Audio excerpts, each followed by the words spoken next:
Jeanie Thompson has two vocations. She's a poet who's published 2 books and several chapbooks, and she's the executive director of the Alabama Writers Forum, a group that promotes the literary arts in the state. Thompson's a native of Decatur, Alabama, was the first editor of the state's largest literary magazine, the Black Warrior Review, holds an MFA from the University of Alabama, and often writes about this state in her poems. Jeanie, thanks for coming here. We've been talking about doing this for months. It's a pleasure to be here. Right. Well, we in Tuscaloosa know a lot about your biography, but not everybody else does. You're a native Alabamian. Right. Where are you from? Decatur. I grew up in Decatur. I was born in Anniston and moved to Decatur when I was 4, and I graduated from high school there and then came to the University of Alabama. What are the poetic forces in Decatur that set you out on a career as a poet? Well, I've tried to figure that out myself because there must have been some, because that's where I started writing. Sure. But actually, when I was in high school, I was prompted to start dabbling with poetry because some older people in high school were writing. Actually, they were senior boys, and their poems were circulated around. They were sort of knockoffs of Bob Dylan lyrics. And I just decided I could try to do that. So I did, and a friend of mine egged me on, and that's really how I got started. It was not in a creative writing class or out of some great divine inspiration. It was kind of in competition with some other fellow students. So Decatur was a little poetry center of a sort. Well, and I think part of it was that there was so little happening in Decatur at that time. There was not an arts, particularly strong arts community like there is today there. And so being sort of an introspective type, I guess I naturally gravitated towards writing. Right. Well, we in Tuscaloosa know that you came down here, went to school, and then joined what I think you'd call the first class of what was then a brand new MFA program. You and you know, we shouldn't take this trip too far down memory lane, but I remember that there was a group of 6 or 8 who constituted the very first MFA students, and you were in that group. What was it like? I mean, that was an experiment. That was something which at the time was brand new. Nobody knew how it was going to work out. What was it like? Well, it was brand new, and this may seem like a very strange word, but it was very innocent. We did not know, we didn't know enough to compete with one another. One of the things that I remember about that group, that very close-knit group of poets and fiction writers, male and female, what made us so close-knit was that we really appreciated and encouraged each other's successes. When we won, a bunch of us won the Hackney Awards one year, and we all went up there together and had a great time receiving our awards. When one of us published a poem or a story or got some recognition, we all felt like it was something that we should all celebrate. Well, if I remember correctly, that first group was mainly BAs from Alabama, a group of people who had been English majors and had stayed on. There weren't too many people who had come in. Right. We were, that first class or so was heavily recruited by the new creative writing director, Tom Rabbit, to stay around. And I know that I toyed with, and I say toyed because I never actually applied, I toyed with applying to Iowa. A friend of mine there was encouraging me to do that. But I think that what I once thought was the liability of Alabama actually turned out to be the greatest asset of Alabama. Which is that I thought at one point in my life that I would never find anything in Alabama that would be worth staying here for. When I was in high school, I was very turned off about Alabama. This was right after the Civil Rights Movement and a lot of political upheaval, and I didn't like the image that Alabama had of itself, and I wanted to leave. But I stayed, and as a result of being in a place where there wasn't everything happening, I was able to be a part of making something happen. Yeah. And was able to be a part of this new creative writing program, and was able to be one of the movers and shakers in it was a relatively small pond at that time, but it's gotten pretty big.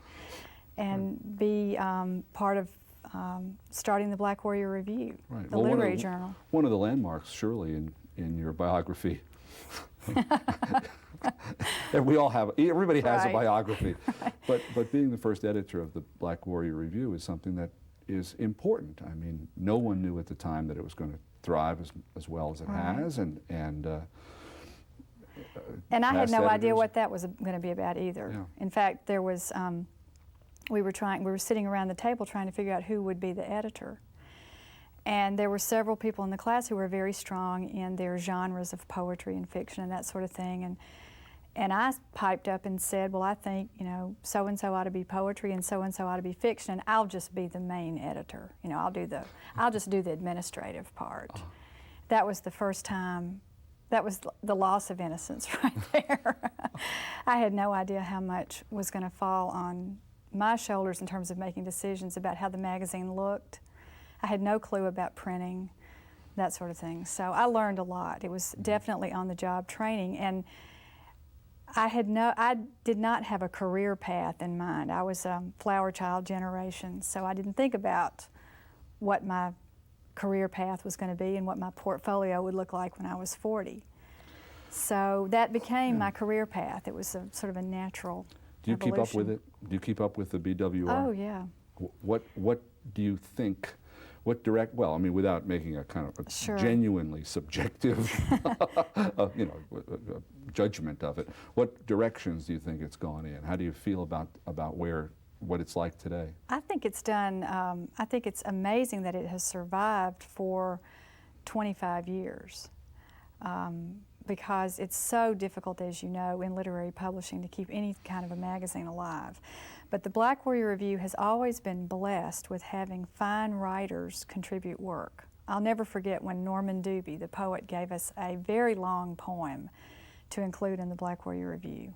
And that would be equivalent today, I guess, to the chapbook by W.S. Merwin that they published in that issue from last fall, the 25th anniversary issue. I was so concerned about that poem that I wouldn't let anybody else proofread it or set the type or anything. I had to do it myself. I felt like if anybody was going to make a mistake with Doobie's poem, it was going to be me and nobody else. But I think that they've done a really fine job of keeping the magazine, giving it a national scope, having students continue to stay in the editorial capacity. That's not always going to be, you know, you're not always going to have a straight line there with quality control and decision making, because you occasionally will get somebody in who's maybe not quite experienced enough to be in a position. But I haven't seen anything bad happen like that in years. But I think that the chapbook series that they include now in the magazine is very valuable, and it will keep the magazine on the shelf a lot longer. Right. Because they include a book basically in the magazine. Well, in spite of this experience, taking over a kind of an administrative job, which turned out to be 10 times as complicated as you thought it was going to be, apparently you didn't learn much from that. Because no, I'm a slow learner. Because time passed, and you got, I would say, fair to say that you started up the Alabama Writers Forum. What prompted you to? What need did you see? What was your motivation for getting the Alabama Writers Forum underway? Well, I have to say I was not quite as innocent at this point in terms of starting things, but the Writers Forum really exists because Al Head, who is the director of the Alabama State Council on the Arts, had been wanting for years to get the writers to organize themselves so that the council would have a way to fund more literary arts programs. And as you know, getting writers to organize is very much like herding cats. They just don't want to all go in the same place at the same time, and they work in a solitary mode. They don't do group art, such as, you know, theater or dance. But after I moved back to Alabama in 1985 and started serving on panels for the literature programs in the Arts Council, and I kept hearing this every time. We could give more money if we had some entity through which we could mount programs and fund programs. And the other thing that was so disturbing to me was that the literary funding part of the pie, and here I'm going to have to go off totally in my writer's forum mode. If you took the pie of the arts money and you looked at the literature part, it was this sliver. I mean, it was a sliver. And that was because people were not asking for the money. Ask and you shall receive. Do not ask and you will not receive is the rule in any sort of funding process. So Al managed in about 1992 to inspire us to get organized. And he did that by bringing Joe David Bellamy from the NEA down to a meeting and gathering some of us up. And I don't know what happened, but somehow we managed to decide this was the time. And I was at a point in my life when I wanted to try something different. And I had a lot of experience at that point with marketing. And I was still writing poetry, so there's a lot of marketing in this job. Yeah. So it just seemed like a good thing to try to do. Well, along with, fostering and watering and feeding writers from the ages of 13 to 80, you're also doing, of course, writing of your own. I was surprised. I didn't realize that you'd published as many titles as you have. I know there are 2 full-length. Tell me about this. My impression is that How to Enter the River and Witness are the 2 full-length books, and then the other 3 are chapbooks. I have several, chapbooks that are in varying states of in print or out of print. Right. Well, that's a lot of work. I mean, that's a bigger body of poetry than most people get into print. And as we'll say in a minute, I know there's another book that's nearing completion and be looking for a publisher and a home and so on. I remember the first book, and I remember my impressions of it. And I'm not sure that this is right, so you tell me. My impressions of that first volume were that, which is 1985 when it was finally published, although I know you wrote it from about... It covers a pretty long time, 8 years, I think. Yeah, a good number of years prior to 85. My impression is that it was largely about beauty and art and aesthetics and questions of, I remember there are poems in there about painters and poems about color, and is that a fair characterization? So it struck you as an esoteric No, sort of no, book? it just struck me as that was the kind of thing you were well, thinking about at the time. Is some that of that fair? was Is the that right? influence. Yeah, some of that was the influence of just being in graduate school, and you have you're immersed in learning about a lot of different things. I was something of a dilettante, I think. As a student, I was interested in the French symbolists, and I was interested in dance, and I was interested in Picasso, and I sort of dipped around in several different areas. I danced with the university dancers, and I kept coming back to writing because that was the one thing I knew I could do. But in terms of the poems, I didn't think that I was writing about a poem about those subjects that you said. Or what did you think you were doing? Well, I was interested in getting inside the heads of other artists. So the poems that you're speaking about are that persona group, where there's a poem about Henry Miller painting. There's a poem about what was going on in Marilyn Monroe's head as she's watching the camera in that very last film that was made about her. I was interested in her looking at the camera and the camera looking at her in that relationship. There are a couple in there related to my studying the French symbolists. But what interested me in all of those poems were the people. Quite predictably, you might say, the next 10 years, the years that produced the chapbooks and then the volume from Black Belt, the Witness, those are the years when, as an adult woman, you had all the experiences of an adult woman, which is marriage and raising a son and so on, and that must have had a tremendous influence in the sense of what the content of the poem was going to be. I mean, is that an ongoing thing? I mean, I think that all poets, it's a poet. I read, this is a quote from someone that's somehow gotten recast. I just heard the other day that a poet is incapable of living an unexamined life. In other words, you're stuck with it. You are going to analyze what goes on around you. You can't not do that. So what are you writing and so about? when you have a baby or you adopt a child, in my case, then you look at the child and what it does, and that becomes your material. I'm still writing about that child. He's 13 and a half. And it's not the, it's not the sweet little innocent babe, oh, I don't want you to get hurt sort of thing. It's more the, how do I describe what it's like to 1 minute see you as an adult and the next minute see you as a child again, and 1 minute really like who you are and the next minute not have a clue who you are. Well, you've had an interest right along also, although you are definitely not a farmer's daughter. Your father was an engineer, is that right? Right, mechanical engineer. But a lot of your poems have been about the world of nature, if not exactly ecology. They've been about botany, the natural world, the outdoors. Litany for a Vanishing Landscape was, those poems were along those lines. What, is that an ongoing interest? Oh yeah, I love to garden, and I love, well, I think that we're all, this is how we know the world, is through our perception of the natural world first. And I find myself continuing to try to write a gardening poem, which is sort of like continuing to write a love poem or continuing to write a child poem. It's just one of those, for me, it's an archetypal subject, I think. I don't know if that answers your question Well, exactly. no, there's no question. It's just that this is something that one sees. And do you have a, if not a scientific ecological concern about the state of Alabama? I know you have a kind of aesthetic. I have a huge concern about the state of Alabama. I love to canoe. How to Enter the River is a poem about canoeing.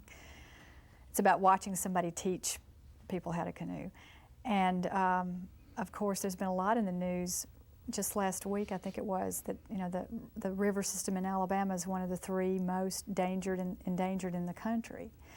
And I could very easily have gone into a very activist, environmentalist path if I wasn't afflicted with not being able to make good grades in science.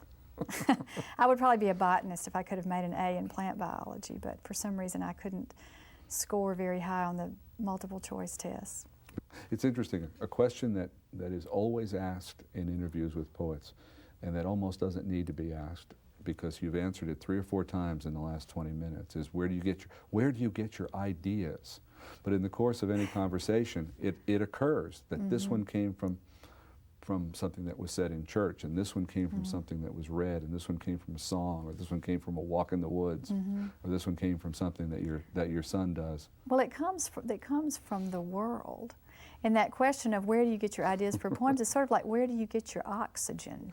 Well, I open my mouth and I breathe it in. I think that poets are often stereotyped as being a lot different from other writers somehow, and they're not. No. They just simply, for some reason, gravitate towards a tighter line, a more compressed way of saying things, and it's just how their brain wants to talk back to what it sees. Yeah. Poetry in America, a subject almost impossible to approach in a non-facetious manner. That is, I mean, it's very popular right now. I mean, it is. Having a great in what resurgence. Well, one of the things that has helped the last 2 or 3 years is that we've had very active poet laureates, national poet laureates, who have mounted what amounts to marketing campaigns. Robert Pinsky has his favorite poem project. Well, it sounds as if you are actually optimistic about the condition of poetry in America.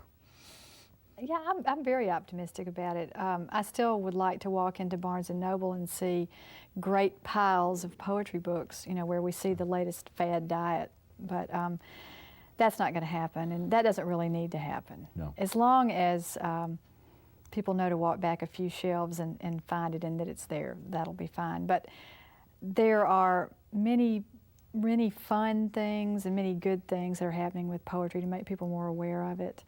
And I really think that it's so basic to human nature that we don't really need to worry about marketing poetry. Yes, I want more poetry to be, more good quality poetry to be read. I don't mean that I don't. But I just, it's like, again, it's like saying that you have to, you know, market love or something. It's going to be a part of what it is to be human, and so is poetry. Well, you have a manuscript that you're finishing, which has an intriguing title, a title that actually I think needs explaining. Okay. What is the title of the new manuscript? Well, the working title of this collection is White for Harvest, White for Harvest.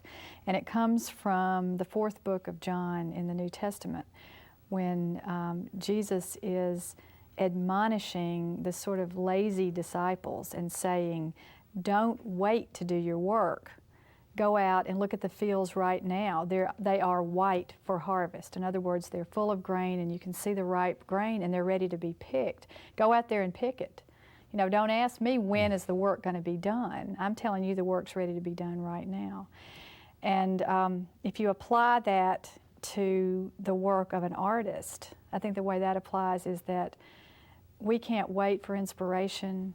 We can't wait until the perfect time and the light's just right and my chair's just right and the coffee's the right temperature. We have to go out and do our work because it's really ready to be done now. You know, the poems are there, the stories are there. So it may be a little bit, you know, it may be a little bit personal, but to me, calling the book White for Harvest says this is the work that I know is ready, this is my work, and I'm choosing to do my work. Good. So. And since the book is almost completed, you've brought some of your newest work, and it'd be fun to hear a couple. Okay. One that this connects with what we were talking about the earth and things in nature. It's called Farewell to a Garden, and this is a very, it's a personal poem because this isn't another person's persona. The persona in this one is a gardener who is very much like me, who has created a garden that she's moving away from. So there are a few southern plants in it you might recognize. Farewell to a Garden. All I crave is a leaf's sheen after sudden rain, the tenderest frond of spiderwort just beyond the mossy border. And when summer light fails all around me and I cup the shoot of crepe myrtle, I know if I am anything at all, it is fern, forsythia, a woman who dreams the fiddle heads uncurling, blesses the twin flags of the seed's release. And when the world darkens and fireflies announce Earth's bountiful tipping toward night, I can believe nothing is left behind where water and earth arbitrate in a language too fine for humans, unless they seek the true tamping down of a gardener's charmed footfall that says, promise, life continuing, what belongs returns. Very nice. And that's it. And what's the other one you've chosen? This is called In My Father's Workshop, and this one is a little bit more magical. It's my one and only magical realism poem, just because something happens in it that's not totally realistic. But I'm trying to just set a scene where a person is remembering someone through a physical thing that he's made. I don't think it needs any other explanation. In my father's workshop, here is the last box he made, cherry wood, aged to a warm auburn and silken as a girl's hair. 10 penny nails, not quite flush, graze my fingers as I smooth the wood he tended, oiled with turpentine, thinned by alcohol, and eased into the grain with long strokes of steel wool. Lifting the lid, I measure plane marks that ripple like fine waves over a lake in winter. Inside, floats a nest of papery shavings, young cherry wood wound to ribbons like his baby daughter's hair.